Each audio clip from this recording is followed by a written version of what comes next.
Yo no sé qué ha pasado. Él como ha que botado un él poquito se la pierde de aquí. Él se pierde. No. Señores, Antonio Siriaco, quien es el decano de la Facultad de Economía de la Universidad Autónoma de Santo Domingo, prestigioso economista de República Dominicana. Dígalo así. Y hermano nuestro. Ustedes saben que yo soy parte de este programa de Infórmate, Así pero además es. también le doy seguimiento. No, pero usted se perdió. ¿Por No, dónde que usted anda? ¿Qué pasa con usted? Lo que ocurre es que estas funciones, y además que tengo funciones internacionales, tengo que viajar. Y además también estoy ya en un proceso de Háblenos de ese proceso. campaña. Profesor. Sí. Yo estoy aspirando a la vicerrectoría administrativa. Estoy dentro del equipo del doctor Jorge Abjana David. Lo estuvimos apoyando la vez pasada, no se pudo, nosotros ganamos y ahora obviamente está él, como decimos, por el carril de adentro. Sí, parece que él va a ser el próximo rector, así es. porque todos lo están apoyando a él, Sí, profesor. y entonces obviamente estamos en ese proceso. La universidad hay que visitar los centros regionales, hay que hacer una campaña nacional, hay que acercarse siempre a los profesores, que los profesores vean tu propuesta. Y entonces, en muchos casos, he tenido que disminuir las actividades básicamente de las entrevistas porque estoy viajando. Bueno, además de las funciones internacionales, yo soy vicepresidente para la región del Caribe y México de la Asociación Latinoamericana de Facultades y Escuelas de Contaduría y Administración. Yo lo que sé es que para la UAS sería un gran honor tener un vicerrector administrativo como el profesor, un hombre preparado, sumamente preparado, con una educación y un trato humano exquisito, pero además también con toda la seriedad que requiere una función como esta. Y yo pienso que es una persona que ha agotado todos los ciclos. Sí, o sea que, claro. y eso es sumamente importante. Conoce la UAS claro. al dedillo. Sí, porque nos hemos dedicado básicamente al aspecto de la universidad. Nosotros quizás hemos tenido otras oportunidades y las hemos obviamente desechado por las actividades universitarias y académicas. Entonces, en ese aspecto nosotros hemos hecho una carrera como docente, como profesor en la Universidad Autónoma de Santo Domingo y también en otras universidades, pero me he dedicado gran parte de mi tiempo en la universidad. Profesor, yo tengo una gran preocupación. Ajá. ¿Por la economía? ¿Tú estás preocupado por la economía? Sobre todo, ay, sí, profesor, porque miren, ¿a cuánto estaba proyectado terminar al presupuesto de este año la tasa de cambio, por ejemplo? Déjame explicarte. ¿Y cómo ha ido creciendo y aumenta y aumenta? Lo estamos viendo actualmente casi en 65. Sí, claro. O sea, es algo preocupante. Mira qué ocurre. El Banco Central tiene varios objetivos. El que básicamente se declara, que ustedes escuchan, es la inflación. Los bancos centrales, y más este Banco Central, tiene una meta de inflación. Pero también hay otros objetivos que no son explícitamente mencionados. Y uno de ellos es la tasa de cambio. Y otro también es el crecimiento económico. ¿Qué ocurre? ¿Qué ha ocurrido en este año? Este año la economía dominicana va a terminar con un crecimiento, incluso las autoridades han venido recortando los pronósticos de crecimiento, comenzaron con 4.5, 4. Ahora va a decir por 2.5. Y ahora 2.5. Yo creo que el esfuerzo que va a hacer el gobierno, y en este caso el Banco Central, es por terminar con ese pronóstico de 2.5. Ahora, ¿qué ocurre? Que para tú por lo menos crecer un poco más o tú alcanzar ese objetivo, porque déjeme decirle que de enero a septiembre la economía ha crecido apenas en promedio, creo que 2.4, 2.2. Entonces, tú tienes que añadirle 2 puntos porcentuales a ese crecimiento. Eso sí. Eso significa que tienes que crecer un poco más. Para tú crecer un poco más, obviamente, el tipo de cambio tiene que ser más flexible. ¿Por qué? Porque obviamente el crecimiento significa un mayor crecimiento, que tú tienes que tener tasa de interés mucho más baja. Si tienes tasa de interés más baja, significa que va a abaratar el coste del dinero para que la gente invierta más, para que la gente consuma más. Ahora, ese proceso de mayor inversión y mayor consumo, hay una parte que se expresa en mayores importaciones. Y eso significa que necesariamente el tipo de cambio, esa flexibilidad, ese coste del dinero más barato, va a presionar mayores importaciones. Y como consecuencia de eso implica que el tipo de cambio se va a despreciar. Por lo tanto, eso es lo que está ocurriendo ahora. El Banco Central, ante la situación y ante la encrucijada de crecer un poco más para alcanzar una meta y un pronóstico de 2.5, tiene que abaratar el costo del dinero. O sea, que ellos están adelantando. ¿Está dando resultados, profesor, realmente? ¿O va a dar resultados? Ese es el coste de tú, por lo menos, crecer un poquito más para terminar en 2.5. El coste que el tipo de cambio tiene que ser más flexible. Porque es normal en una economía, y mucho más en esta economía, donde las importaciones son mucho mayor que las exportaciones, una parte del crecimiento de la economía se expresa en una mayor demanda de importación. Y para tú importar, tú tienes que tener, ¿qué? Dólares. Y entonces, tú tienes que cambiar peso por dólar y eso presiona el tipo de cambio. Eso es lo que está ocurriendo. Y eso, básicamente, todos los pronósticos que el gobierno ha hecho con el tipo de cambio se han quedado cortos. Por eso es que prácticamente han dejado ya con cierto nivel de flexibilidad el tipo de cambio. Y eso tiene claramente, eso genera nerviosismo en la población dominicana porque la tasa del dólar, el dominicano tradicionalmente la asocia a problemas, a situaciones. Porque, y es lógico, como esta es una economía que importa mucho y que un componente importante de los insumos que se utilizan para la producción de bienes que son de la canasta básica son importados. Por ejemplo, el pollo necesita una cantidad de insumos importados. Entonces, cuando el tipo de cambio se deprecia y sube a 64, a 65, entonces todos los que importan insumos para la producción de pollo lo van a importar más caro. Y entonces, al final, sube el precio del pollo. Hago un paréntesis, sí, profesor, para que la gente lo entienda. ¿Se justifica ese nerviosismo? No, es normal. Es muy normal en este tipo de economía. O sea, es normal porque claramente ya el mercado cambiario es un mercado de expectativa y recoge las incertidumbres, recoge los nerviosismos. Y entonces, cuando el Banco Central anuncia que va a haber, como lo hizo en meses pasados, estímulos de 81,000 millones de pesos, ya la gente, por lo menos los grandes importadores, dicen, pero el coste del dinero va a ser más barato. Eso va a presionar las importaciones. Déjame comprar dólares ahora, precisamente porque ellos ya, con esa medida del Banco Central, lo que esperan es un incremento en la tasa de cambio y se adelantan. Usted lo que me quiere y decir, eso es lo que está ocurriendo. Usted lo que me quiere decir, o le quiere decir más bien al público, a la sociedad, es que se justifica ese aumento. No estamos diciendo que se justifique, estamos diciendo que es parte de la dinámica normal que se da ante esa política de abaratar el coste del dinero, de estimular incluso gran parte de una demanda adicional de importaciones, porque si tú quieres crecer más, tú tienes que a la gente, al que invierte, mejorar el crédito. Entonces, ¿eso es positivo para el país actualmente? Eso tiene dos lecturas. Si tú recibes remesas del exterior y te mandan todos los meses remesas, para ti eso es bueno.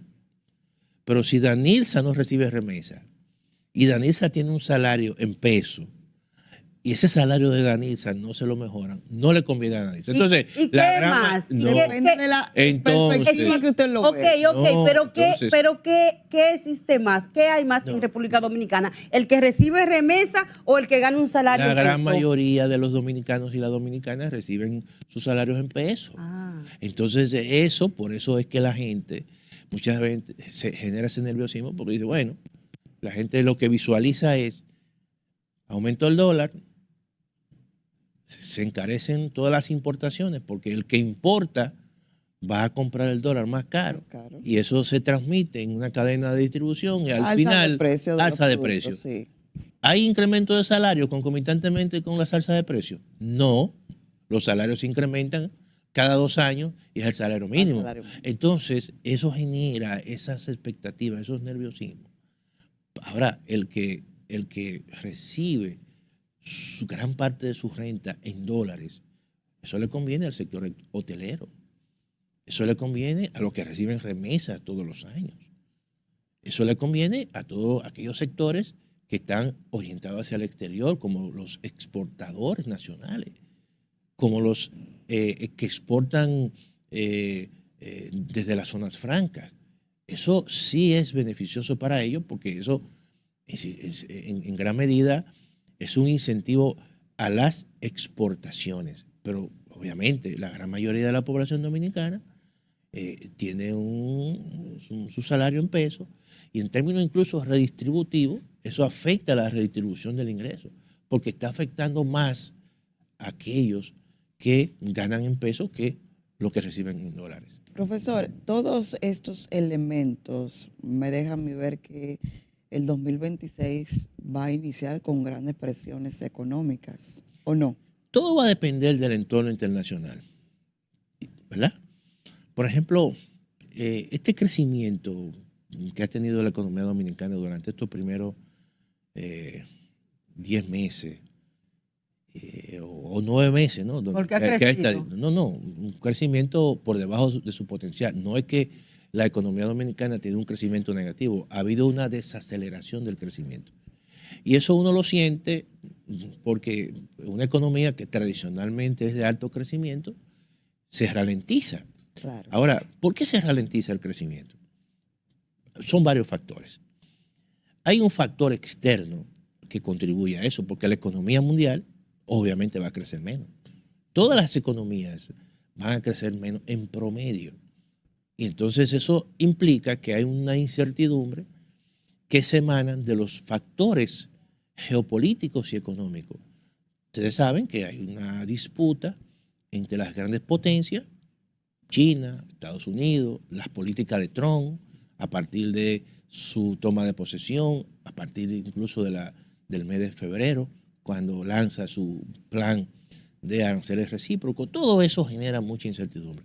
La República Dominicana es un y afecta país, a República Dominicana. claro, porque depende de todo eso. Nosotros estamos integrados comercialmente a Estados Unidos. Mira, casi 2 millones de dominicanos viven en territorio norteamericano. Lo que pasa allí nos afecta a nosotros. Estamos enviando más remesas, porque gran parte de los trabajadores dominicanos están en el sector servicio. Pero a México las remesas se cayeron. Sin embargo, aquí se incrementaron. Entonces, casi el 50% de la inversión extranjera, ¿de dónde viene? De Estados Unidos. Casi el 50% de los turistas vienen de Estados Unidos.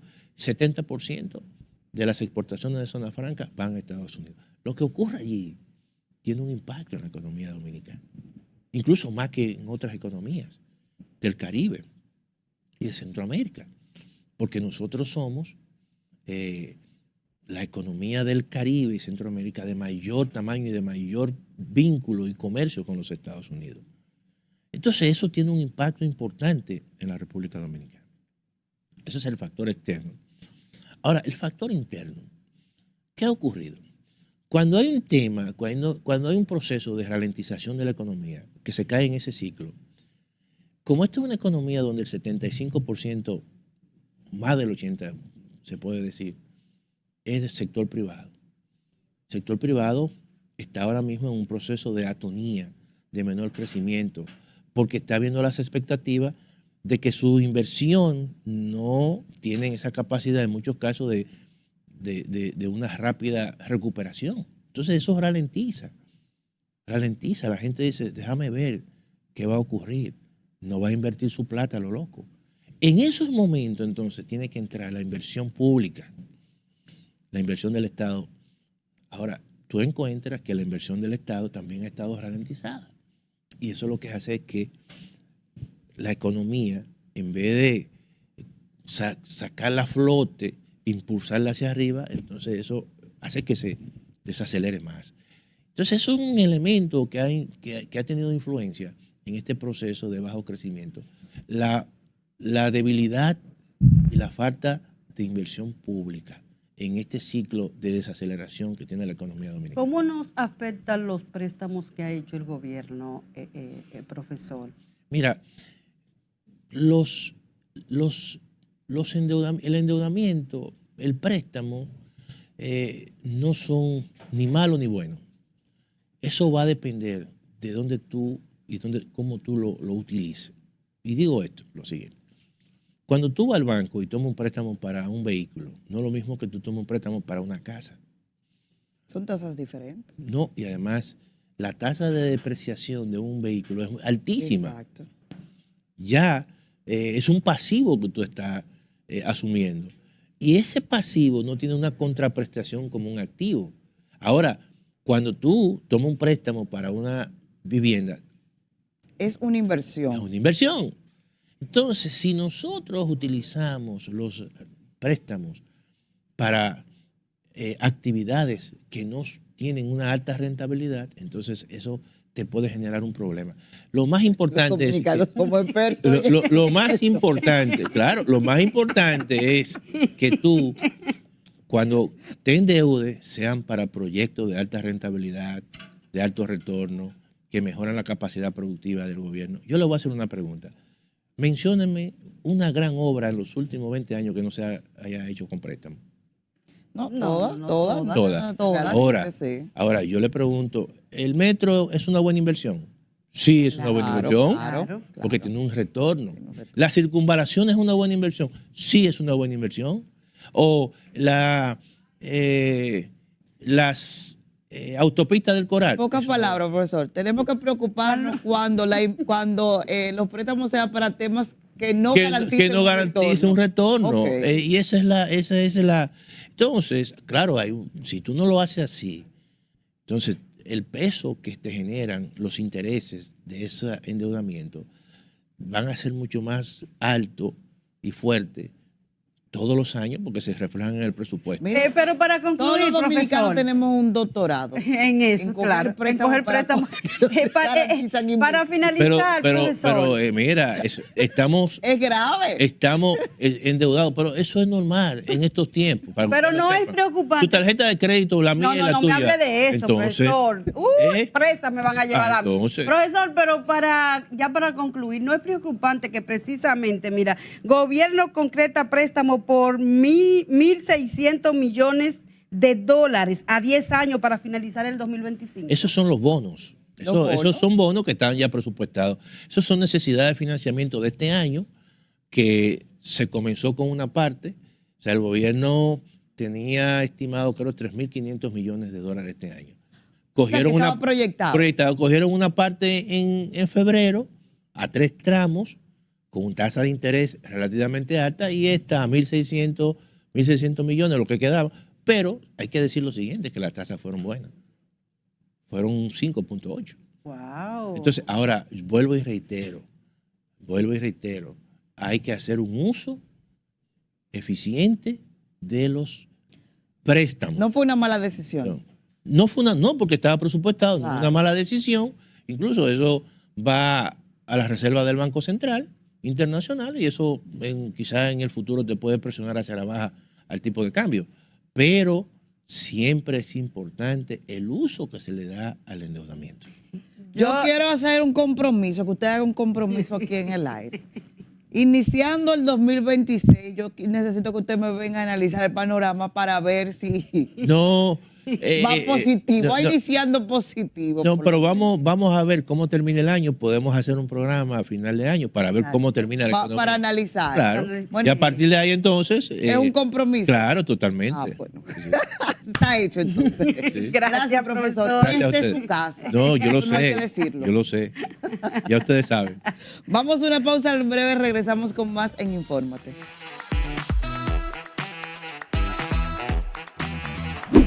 Cuando caen 2 gotas de agua en nuestra zona, tardamos horas para regresar a nuestros hogares.